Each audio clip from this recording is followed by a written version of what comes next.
Now, Zambia's acting president, Guy Scott, is in political hot water after sacking the country's defense minister from a key ruling party position. But many Zambians are expressing support for Scott as the country prepares to bury President Michael Sate and hold new elections within 90 days. We get more from VOA's Mariama Diallo. Thousands of Zambians formed lines to pay tribute and mourn the death of their fifth president, Michael Sate, who'll be buried on November 11th.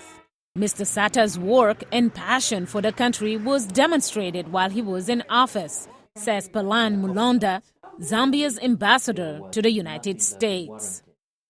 In the last 3 years, Zambia has seen unprecedented development.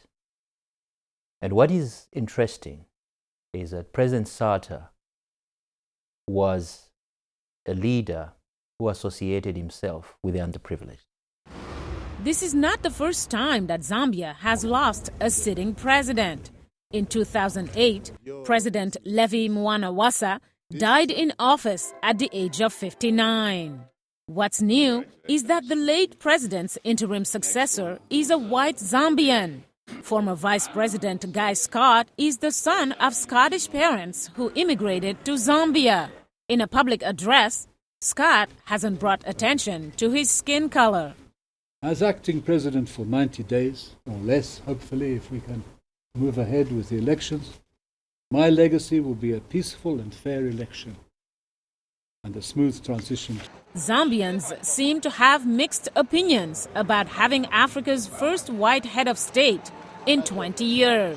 The Guy Scott is qualified to do the job because they wouldn't have chosen him to be vice president if he was not qualified to do that. It's not right.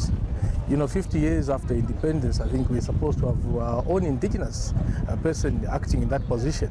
Kenneth Mwanda, a professor of law at American University and a Zambian native, thinks Mr. Scott's position is appropriate. Guy Scott is a great guy to start with. He was born in Zambia, in Livingstone, the city where I was born.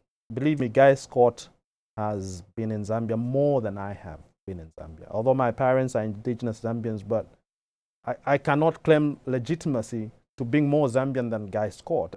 Plus, Mwanda says Mr. Scott is a key person in Michael Sate's political party. They built the Patriotic Front from the scratch with Michael Sate. So this is somebody who's been there on the ground. So there's absolutely no doubt whatsoever regarding his loyalty to the country. He's a Zambian 100%. According to the provisions of the Republican Constitution, the 70-year-old Scott, a Cambridge-educated economist, is not eligible to run for president in the upcoming elections because his parents were not born in Zambia. Mariama Diallo, VOA News.